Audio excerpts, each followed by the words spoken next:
The next common creationist criticism is there is a lack of transitional fossils. Where are the transitions? But more specifically, and this is the question that I had reached out to you about back Mhm. in 2018, that I was, like I couldn't necessarily find a good answer that I at the time was how come we have, say, 10 T Rex skulls and they all have the nostrils in the one location where maybe its predecessor the nostrils were back here or something. Why do we all have them?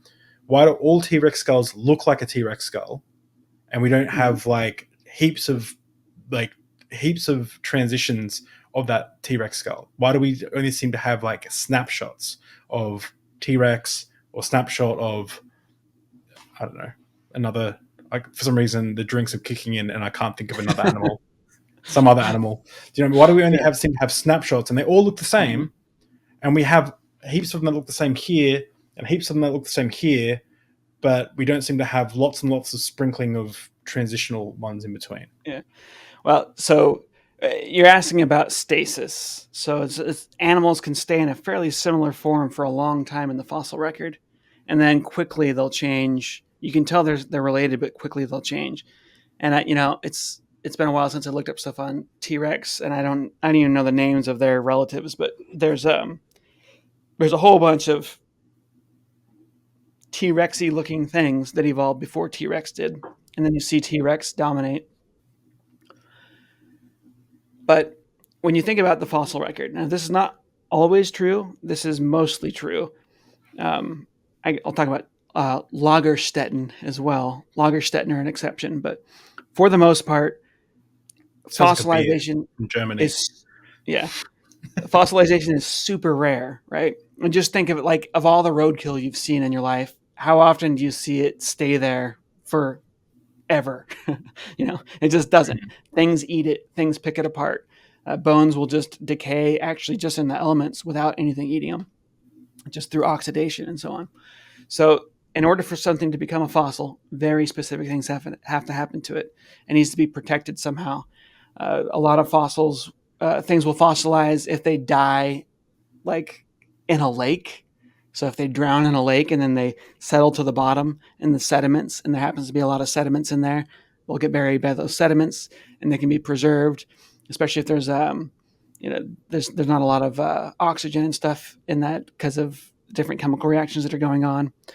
So there are some things that can lead to fossilization, but those processes are rare. Most stuff that dies gets eaten, destroyed, decays before it can ever become a fossil. So what that means is that the only things we ever see in the fossil record, for the most part, there is an exception, but for the most part, the only things that we see in the fossil record are the things that are super common at that time period. And so you've got a species that has just dominated and it's everywhere. So if you were to see the fossil record from today, you would see humans, you would see cows, you would see dogs, you might see crows. There's a handful of things, but you're not going to see like that one Amazonian frog where there's like, 2,000 of them total that are Mm. alive. You're not going to see all the rare populations. So you only see those animals that became dominant at their time. And there's only one version of a thing that becomes dominant at a specific time. Like there's lots of birds, right? But there's not many that are as dominant as crows in North America. And so you're much more likely to see a crow than a like woodpecker, right? In the Mm. fossil record. So if, millions of years in the future, people looking at our time period. So you're not going to see when a population is small, you're not going to see them at all in the fossil record. The one exception for that is Lagerstätten. Lagerstätten is an area that, for some reason, it fossilized almost everything all at once. Mm. And it was named after the Lagerstätten in Germany, which is where Archaeopteryx is found. And there was this giant lagoon, really, really salty, toxic lagoon, and everything that would swoop down and take a drink from it would like die. and they would fall in this and they would get fossilized in the bottom. It was full of these sediments, exactly the sediments that I was talking about earlier, where they can fossilize things really easily. Uh, it was bacteria was not surviving well in there. It was too salty and so on. So you had pretty much everything that fell in there died. Every once in a while, the actual ocean would breach this thing and dump animals from the sea into it. They would all die. So we have a beautiful snapshot of pretty much everything that was alive at that time in that region. We Oh, have other, I want to overlay like Jumanji, doon, doon, doon, doon, doon, like drums as you're saying all that stuff, because that's it's so wild to think about how crazy the Earth was back then, like with these. yeah. Yeah. Anyway, Yeah, and it just this one little region, there was this evil trap where it looks like delicious water, and you swoop down and take a drink. You're a pterodactyl or you're an Archaeopteryx or whatever, and you take a little drink and you like just start gagging and die. Yeah, yeah. it's what we call an ecological trap. Another one of these is in California, the La Brea tar pits. That was another ecological trap.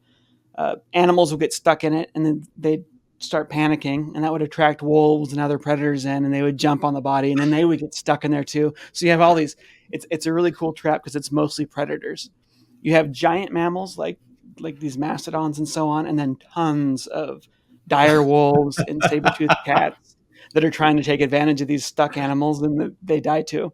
Yeah. Uh, and then you have some beautiful ones. There's a volcano. I think it's in Nebraska where this volcano killed everything, and it killed them by suffocating them and then burying them in ash.